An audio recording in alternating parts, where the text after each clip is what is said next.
Hola chicos, muy buen día. Pues en este video mi propósito es que veamos de manera global lo que es el método de caso o atención individualizada o individual. Vamos a dar inicio. Aquí este sistema operativo que yo les presento del método de trabajo social de caso parte de un supuesto. Del supuesto que tenemos un sujeto social, una persona, con un objeto de intervención, es decir, un problema. Ese problema lo está desequilibrando, no lo hace tener un desarrollo adecuado y que muy probablemente esté teniendo también una baja en su calidad de vida.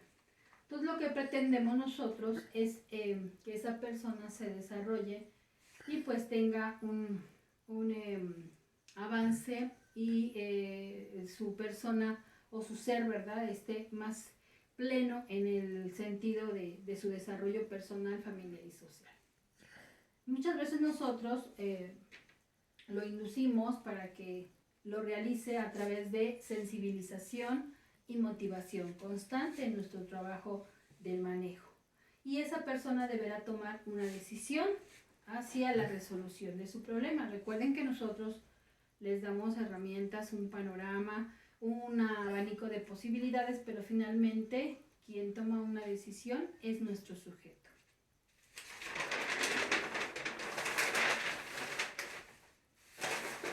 Vamos a empezar a explicar un poco el proceso que más o menos se maneja en las instituciones para trabajar con nuestros sujetos. Tenemos en el primer paso lo que es dar inicio a la atención al sujeto.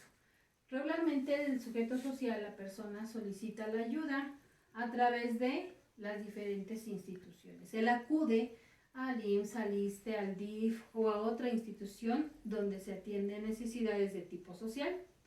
Algunas de las ocasiones nosotros, cuando ellos llegan y llegan por alguna otra situación o llegan a una revisión diferente, nosotros a veces los invitamos a que siga algún manejo porque estamos identificando un problema en esa persona.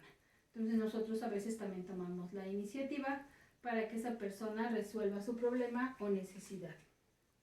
Les decía que ellos acuden donde nosotros trabajamos, que son en las instituciones, donde prestamos nuestro servicio, nuestra prestación de servicios y ayudamos al sujeto para que reflexione ante su problema o su necesidad.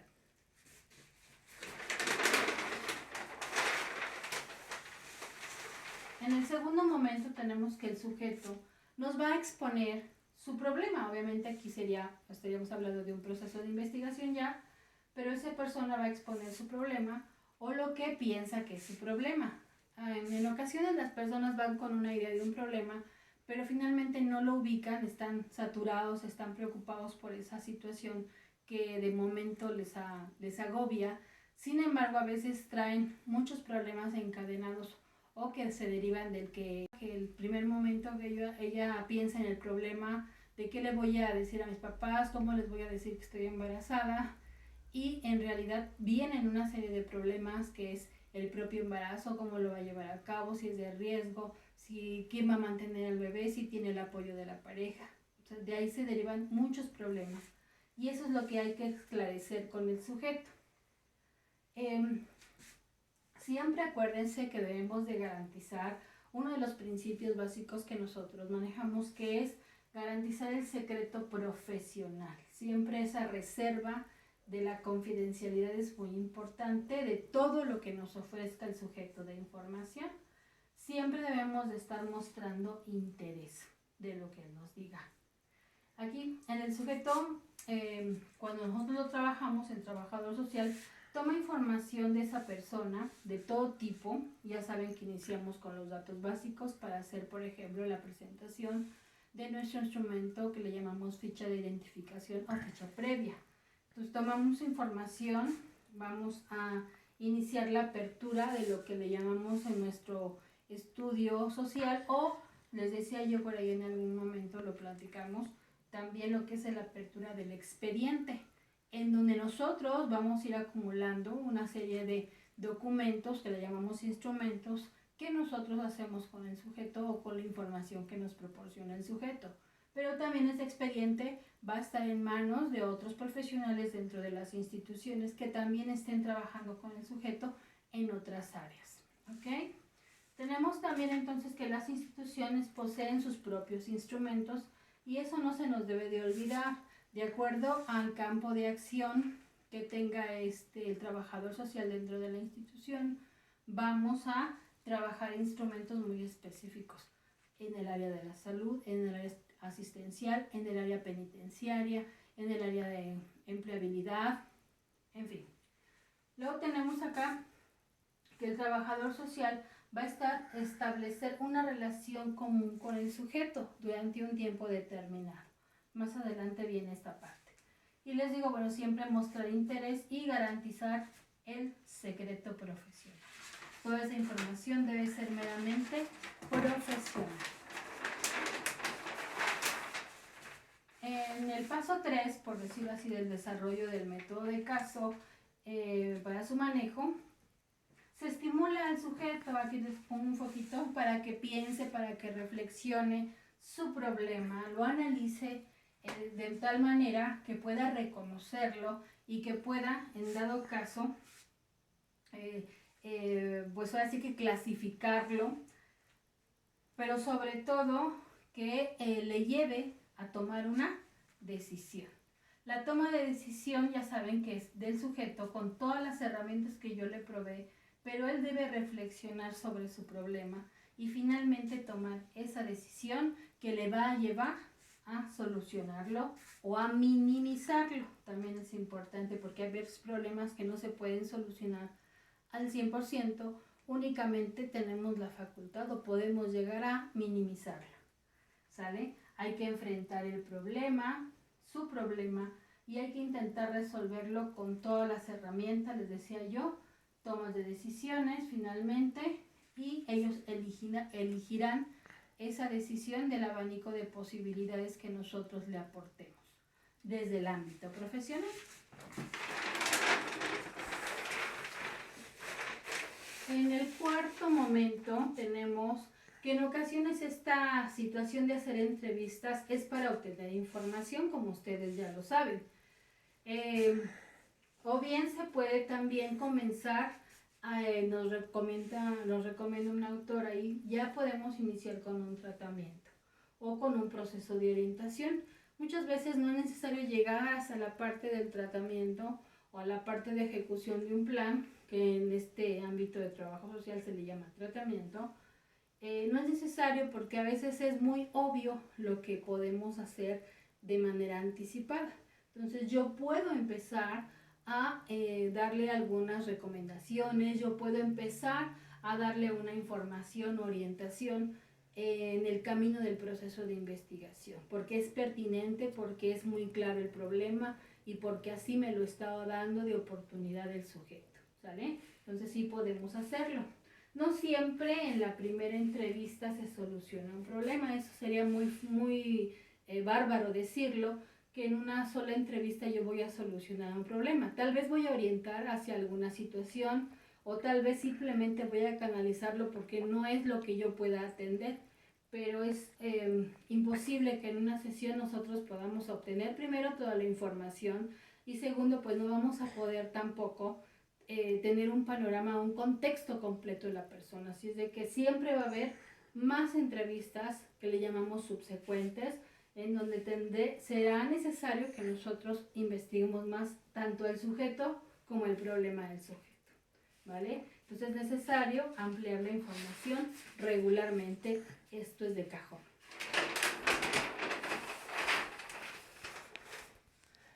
Tenemos que las entrevistas se las voy a hacer pues inicialmente al sujeto, muchachos, pero también la institución nos va a solicitar una serie de entrevistas que les llamamos subsecuentes, como les decía, y esas las vamos a hacer con los miembros de su familia, ya sea la inmediata, la pequeña, la de nuclear o alguna otra extensa. Nosotros, depende del problema y el contexto del sujeto, pues lo vamos a valorar. ¿Quiénes van a ser los miembros de la familia con los que tengamos que entrevistarnos para poder conocer más la situación, problema de nuestro sujeto?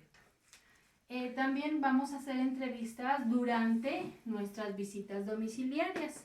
Las visitas domiciliarias les recuerdo que pueden ser, obviamente, como su nombre lo dice, al domicilio particular del sujeto, a su casa.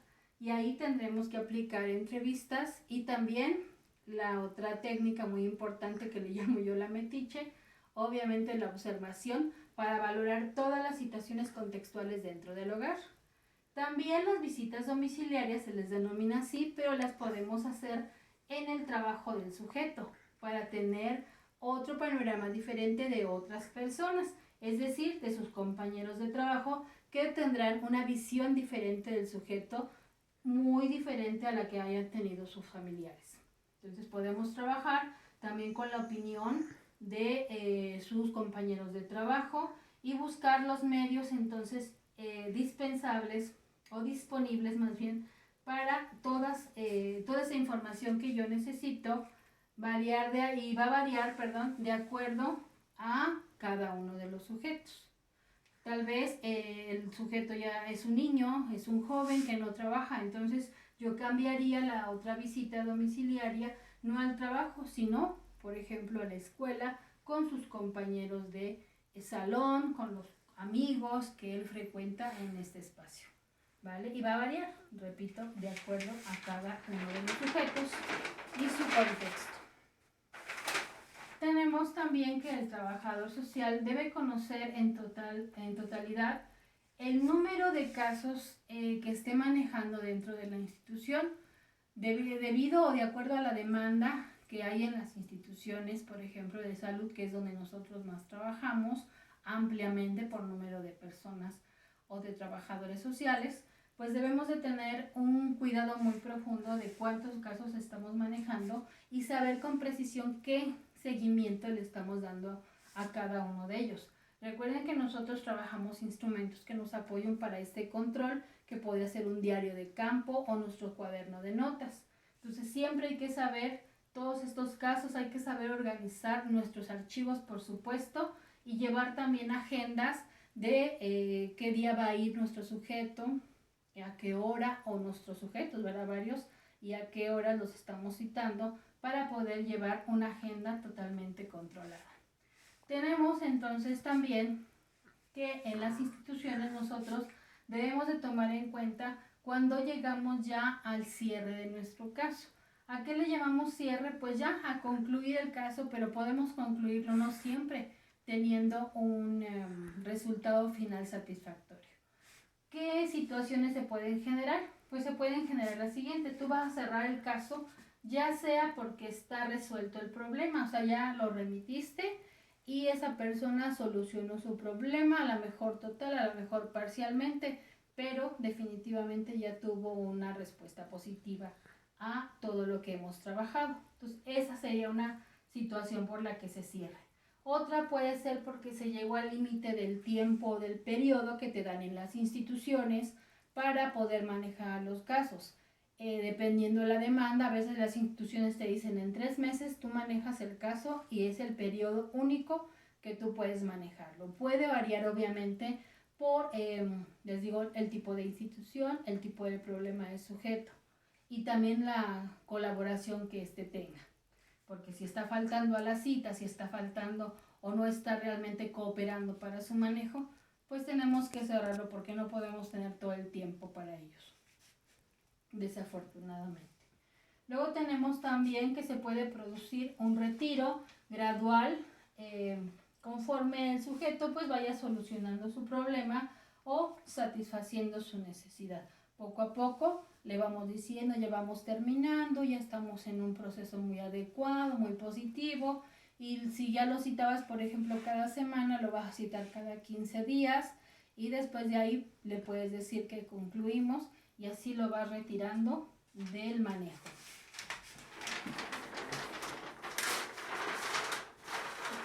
Tenemos, ahorita lo quiero hacer a grosso modo, lo vamos a trabajar mucho más específico en el segundo y tercer periodo parcial, muchachos. Proceso metodológico, ustedes ya saben que inicia con la investigación. Tenemos 3 fases de investigación para el manejo de caso o de atención individualizada, que es la etapa explorativa, la etapa descriptiva, la etapa explicativa o predictiva, que nos da pie por ahí más adelante al pronóstico. La segunda etapa se llama diagnóstica, es donde, bueno, aquí lo vamos a abreviar siempre con DX, hay un diagnóstico inicial o preliminar. Tenemos diagnósticos posteriores, que puede ser 1 o 2, depende de la cantidad de información que nos vaya llegando, e incluso ustedes saben que nunca se deja de investigar o de conocer, ya sea el caso, al grupo o a la comunidad. Entonces siempre por eso hay la posibilidad de que sean diagnósticos posteriores. Y finalmente el pronóstico final, que yo ya tenía por acá pensado desde la investigación, se cierra aquí. El diagnóstico siempre cierra con un pronóstico. Acuérdense que los pronósticos pueden ser favorables o desfavorables, dependiendo pues la situación que yo vaya valorando del sujeto. Desafortunadamente, sí hay esas posibilidades de que sea un pronóstico favorable, pero también puede haber uno desfavorable para el sujeto, ya que tal vez no tenga redes de apoyo, no tenga la intención de cambio o de toma de decisión, y bueno, ahí está la situación. Luego de ahí tenemos lo que es la planeación. Nosotros trabajamos en este punto, en el manejo de caso, la denominación de plan social. Y hay dos tipos, que es el tentativo y el definitivo. Ya en su momento lo explicaremos con más detalle. El tratamiento social, que sería la ejecución del plan en el ámbito del manejo individualizado, le denominamos tratamiento social. Y eso es también, o puede ser, ¿verdad?, en las instituciones lo que le llaman la rehabilitación. Depende de la institución o el área, también le denominan así. Tenemos por último lo que es la evaluación. Aquí no hay un proceso específico de supervisión. ¿Por qué? Porque la evaluación siempre lleva consigo ese proceso. Es paralelo prácticamente siempre. Entonces vamos a hacer una revisión constante, una supervisión constante. Le vamos a pedir al sujeto que se autoevalúe en su proceso, cómo se sintió, qué resultados vio en el manejo, en su propia toma de decisiones, etc. Y nosotros siempre vamos a hacer una valoración del caso.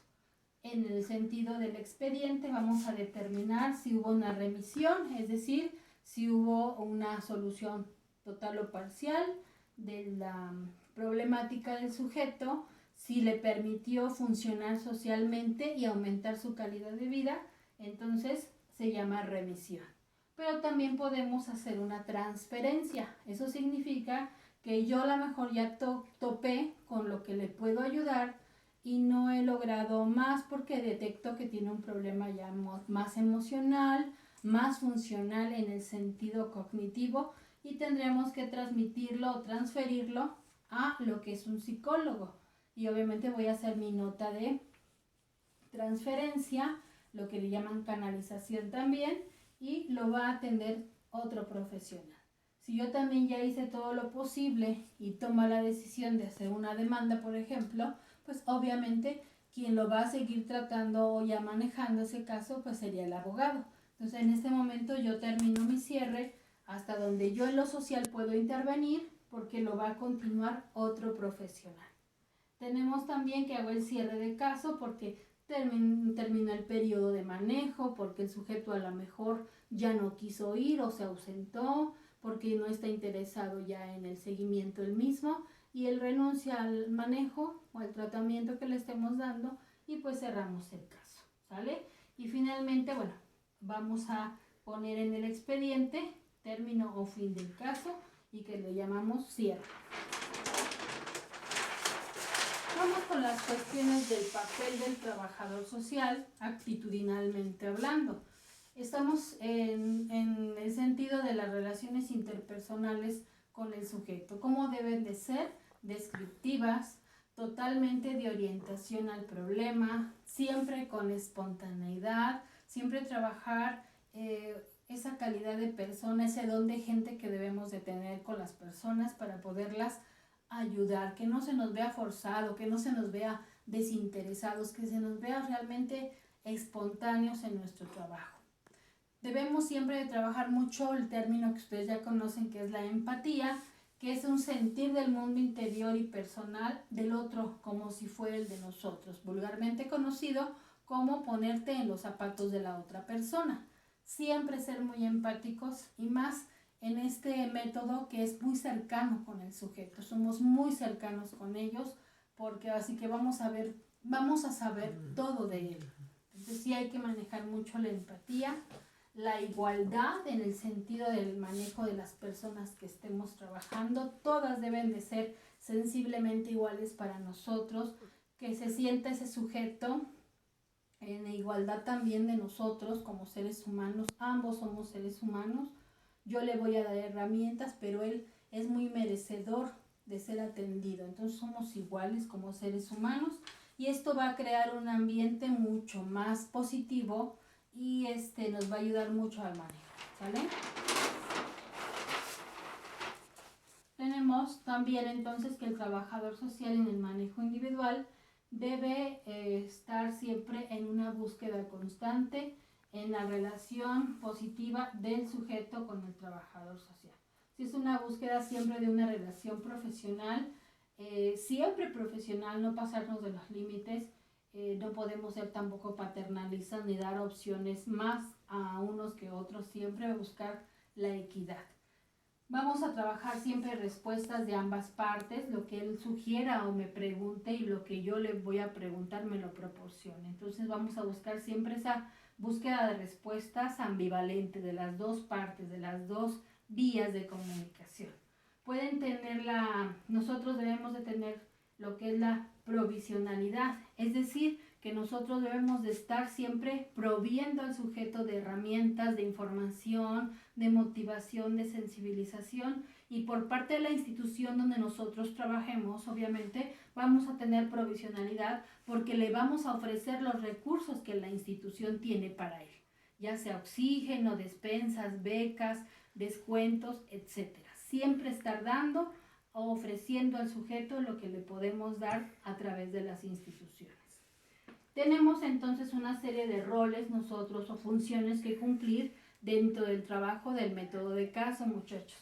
Entre ellas hay muchas, pero entre las más importantes tenemos que somos receptores de problemas, atendemos a problemas, es nuestra función básica. Somos orientadores, somos gestores, proveemos de servicios a las personas, que es lo que les hablaba de la provisionalidad. E incluso si nosotros tenemos la preparación, también podemos intervenir desde un enfoque ya más terapéutico. Podemos ser trabajadores sociales, pero yo les he dicho muchas veces siempre que tenemos la opción, tenemos un abanico enorme de posibilidades de tener especialidades o posgrados en donde ya manejemos un nivel más alto y no nada más lo que es trabajo social a nivel ya sea técnico o licenciatura, sino ya también en el ámbito, digamos, de una terapia. Podemos hacer eso. Y bueno, ya creo que ahí es mi última hojita. Estos, chicos, entonces es el, digamos, panorama general de lo que es la intervención del trabajador social en el método de caso o atención individual o individualizada. ¿Sale? Esto es lo que hemos ido, digamos, aprendiendo en el sentido de la teoría, que es conocer a la persona, sus funciones, sus elementos, el cómo voy a investigar todo su contexto, las reacciones, los mecanismos de defensa, van a ayudarnos, todo eso informativo, esos saberes, nos van a ayudar para poder llevar este proceso de manera satisfactoria. Ok, chicos, y si es necesario ver una o dos veces el video, les agradecería mucho que lo hicieran para que no queden dudas y podamos empezar la siguiente etapa ya en el siguiente parcial, que sería el segundo, donde ya vamos a cerrar finalmente con digamos, el compromiso con el sujeto para iniciar nuestra etapa de investigación. Les agradezco su atención. Buenas tardes.